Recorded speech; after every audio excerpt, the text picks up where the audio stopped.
اپنے منہ کے اندر جو بدبو ہے وہ دوسرے کو نہ آئے، چونکہ جب دوسرے سے کیا کر لے گا، کلام کر لے گا۔ میں نے ایک بزرگ کو دیکھا، جب بہت قریب میں کسی بات کر لیتے ہیں تو وہ اپنا ہاتھ یوں رکھ لیتے ہیں، کیا بہت میں نے دیکھا، جب قریب جاتے تو یوں، حالانکہ وہ تو مسواک کے بڑے پابند ہیں، لیکن اس کے باوجود ہو سکتا ہے اس شخص کو کیا تکلیف ہو جائے، کہ اس کی وجہ یہ کہ اپنے منہ کی بو تو آدمی کو محسوس ہی نہیں ہوتی ہے، دوسروں کو محسوس ہوتی ہے۔ اس لیے جو سگریٹ پی کر مسجد میں آتے ہیں نا، ان کو محسوس ہوتا ہے ہمارے بدن سے تو خوشبو ٹپک رہی ہے، خوشبو مہک رہی ہے، لیکن جو اس کے بغل میں ہوتا ہے، خاص طور سے جو نان اسموکر ہو، جو پیتا نہیں ہے، اس کو اتنی دشواری ہوتی ہے اس کے برابر میں بیٹھنے میں، کچھ کہنے کی بات نہیں۔ ایسے جب وہ ایک ساتھ مل کر کھانا کھاتے ہیں نا، ایک نان اسموکر ہو اور دوسرا وہ ہو پینے والا، سگریٹ وغیرہ تمباکو پینے والا، اس کو تو کھانا کھاتے وقت بھی اسے بڑی پریشانی ہوتی ہے، کیوں؟ اس لیے کہ وہ بدبو آتی رہتی ہے۔ پھر یہ جو بہت سگریٹ پینے والا ہوتا ہے، تمباکو پینے والا ہوتا ہے، کبھی کبھی اس کے کپڑوں سے بھی کیا ہے، ایک قسم کی بو آتی ہے، دور سے پتہ چلتا ہے کہ بھئی یہ سگریٹ کا عادی ہے، مسواک کا، جو اس کے جو ہے وہ تمباکو پینے والا ہے۔ بہرحال یہ روایت ہے حضرت شریح بن حانی کی۔ آگے روایت ہے، وعن حذیفہ رضی اللہ تعالی عنہ قال کان النبی صلی اللہ تعالی علیہ وسلم اذا قام للتہجد من اللیل یشوس فاہ بالسواک، متفق علیہ۔ کیا فرماتے ہیں؟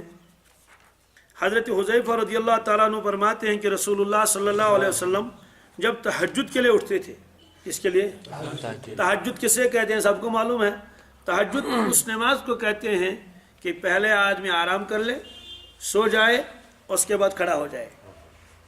اگرچہ تہجد کے لیے سونا شرط نہیں ہے، لیکن عام طور سے تہجد تو کہتے ہی اسی نماز کو کہ ایک آدمی نے آرام کیا پھر اس کے بعد نماز پڑھ لی۔ ورنہ بہت مرتبہ ایسا ہوا اللہ کے نبی صلی اللہ علیہ وسلم رات کو بالکل آرام نہیں فرمایا اور تہجد کی نماز پڑھ لی، جیسے رمضان کے آخری عشرے میں، رمضان کے رات بھر آپ جاگتے رہے اور اس کے بعد تہجد کا وقت تو آپ نے تہجد پڑھ لی، یا اسی طرح سے بہت سارے موقع پر آپ رات بھر جاگتے رہے، تہجد کی نماز پڑھ لی۔ اس کا مطلب یہ نہیں کہ تہجد سے پہلے سونا فرض ہو، نہیں، لیکن عام طور سے تہجد کہتے ہی ہیں کہ ایک آدمی سو گیا تھا، آرام کر لیا، کتنا کم آرام کر لیا، گھنٹہ کیا، 2 گھنٹے کے جتنے بھی، اس کے بعد جب اٹھا تو اس نماز کو کیا کہتے ہیں؟ تہجد کہتے ہیں۔ تو جب آپ تہجد کے لیے اٹھتے تھے تو بیدار ہوتے تھے تو آپ مسواک فرماتے تھے، کیونکہ وضو تو بنانا ہی ہے، تو مسواک فرماتے تھے آپ، اور فرماتے ہیں کہ مسواک سے یشوس فاہو، آپ اپنے دہانی مبارک کو صاف کرتے تھے، کس سے؟ مسواک سے۔ آگے ایک روایت آئے گی، اس میں یہ الفاظ بھی آئیں گے، اللہ کے نبی صلی اللہ علیہ وسلم مسواک فرماتے تھے تو ایک تو دانتوں کا صاف کرنا، کس کو؟ جی، دائیں طرف سے شروع کرے، ہاتھ میں مسواک لے لے تو دائیں طرف سے شروع کر لے، اس طرح سے آپ کر لیا، اس کے بعد آپ زبان مبارک کو بھی صاف کرتے تھے اس طرح سے، یعنی مسواک دست مبارک میں لیتے تھے، یہ روایت میں آتا ہے اس طرح، اور آنکھ کی آواز کا بھی روایت میں آتا ہے کہ آپ اس کے پورا صاف کر لیتے تھے اس کو، دہانی مبارک کو، یہ روایتوں میں آتا ہے۔ میں نے باہر دیکھا ہے کہ وہاں آج کل ایک قسم کے وہ جو ہے وہ اسٹیل کا بنا ہوا ہے، وہ اس کو وہ لوگ جیبی کہتے ہیں، وہ زبان کو یوں رکھتے ہیں اور اس کے بعد اس کو یوں کر کے صاف کر لیتے ہیں۔ اسی کی ظاہر سی بات ہے، آپ کھانا کھا لیں گے تو ہاتھوں میں چکناٹ لگتی نہیں لگتی، خاص طور سے ہمارے کھانے تو ظاہر سی بات ایسے ہوتے ہیں کہ چکناٹ ہی چکناٹ ہے، تو کیا زبان پر چکناٹ نہیں رہے گی؟ تو اس کے اثرات ہوں گے نہیں ہوں گے؟ آپ ایسے لوگوں کو دیکھیں گے، اگر وہ زبان باہر نکالیں گے ایسے تو بالکل لگتا ہے کہ جو ہے وہ ہلدی کا رنگ اس پر چڑھا ہوا ہے، کس پر؟ تو ظاہر سی بات ہے، اگر مسواک سے صاف نہیں کریں گے، کچھ بھی نہیں کیا، ظاہر سی بات ہے تو میلی کچیلی رہے گی نہیں رہے گی۔ اس لیے آپ صلی اللہ علیہ وسلم مستقل زبان مبارک کے اوپر بھی کیا مسواک پھیرتے تھے ایسے، اس طرح۔ حالانکہ آپ کا کھانا ہی کیا ہوتا تھا، کبھی کھجور کھا لیے، کبھی پانی پی لیا، اور کبھی روٹی، بہت کم گوشت کھانے کی نوبت آئی ہے، گوشت بھی کھائے، تناول فرمایا آپ نے، لیکن اکثر بیشتر آپ کی غذا یہی تھی۔ اسی لیے روایتوں میں آتا ہے، حضرت عائشہ صدیقہ رضی اللہ تعالیٰ عنہ روایت فرماتے ہیں کہ 2 چاند ہم دیکھتے تھے۔ 2 چاند کا مطلب کیا ہے؟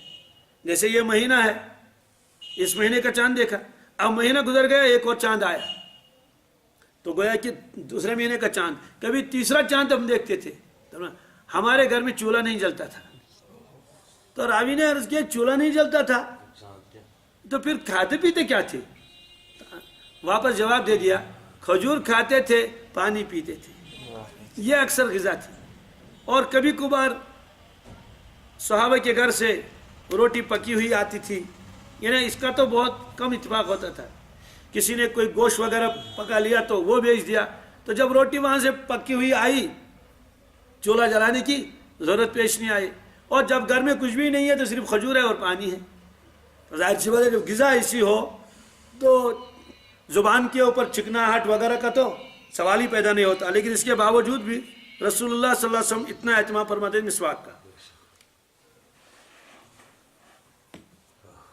معلوم یہ ہوا کہ جب بھی آدمی نیند سے بیدار ہو جائے تو ضرور کیا کرنا چاہیے؟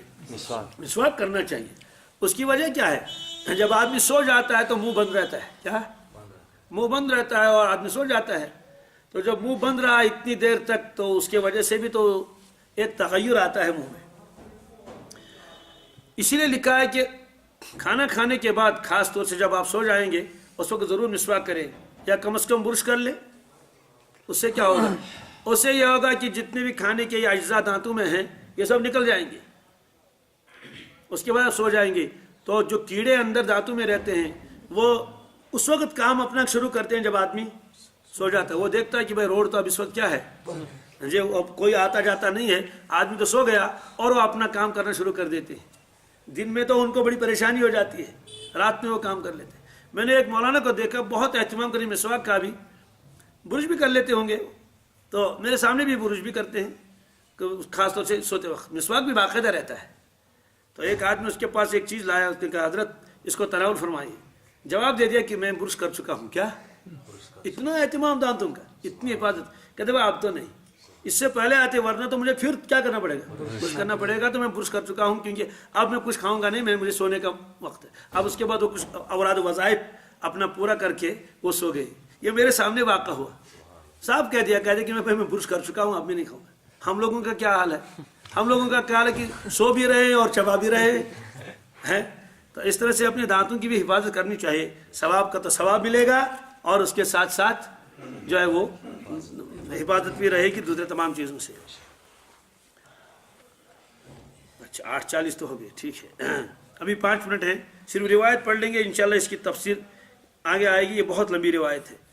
وعن عائشة رضی اللہ تعالی عنہا قالت قال رسول اللہ صلی اللہ علیہ وسلم 10 من الفطرہ قص الشارب وإيفاء اللحية والسواك واستنشاق الماء وقص الأظفار وغسل البراجم ونتف الإبط وحلق الآنة وانتقاص الماء يعني الاستنجاء۔ قال الراوي ونسيت العاشرة إلا أن تكون المضمضة، رواہ مسلم۔ یہ روایت ہے بہت لمبی، صرف ترجمہ اس وقت کر لیں گے، تفصیل اس کی انشاءاللہ آگے آئے گی۔ حضرت عائشہ صدیقہ رضی اللہ تعالیٰ عنہ فرماتی ہیں کہ حضرت رسول اللہ صلی اللہ تعالیٰ علیہ وسلم نے فرمایا 10 چیزیں فطرت میں ہیں۔ کیا ہے؟ 10 چیزیں۔ اب فطرت کس سے کہتے ہیں اس کی تفصیل آگے آئے گی۔ فرمایا ایک تو ہے مونچھوں کا پست کرنا، کیا؟ مونچھوں کا کاٹنا، داڑھی کا بڑھانا، مسواک کرنا، ناک میں پانی چڑھانا اور ناخن کاٹ لینا، اور جوڑوں کو صاف کرنا۔ جوڑوں کو، وہ جوڑے کون کون سے وہ بھی آئے گی، اور ایسے بغل کے بال صاف کرنا، مونڈنا یا اکھاڑنا، حلق الآنا زیر ناب بال صاف کرنا، اور استنجا کرنا۔ کیا؟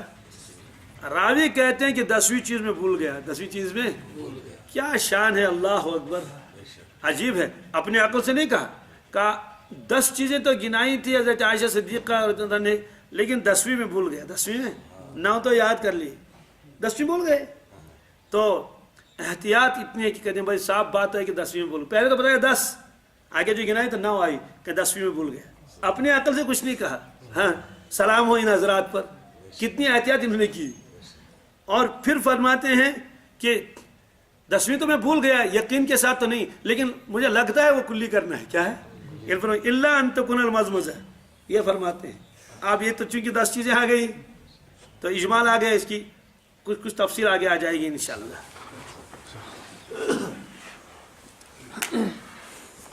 اللهم صل على سيدنا محمد وعلى آل سيدنا محمد وأصحاب سيدنا محمد وبارك وسلم عليه. اللهم أحسن عاقبتنا في الأمور كلها وأجرنا من خزي الدنيا وعذاب الآخرة.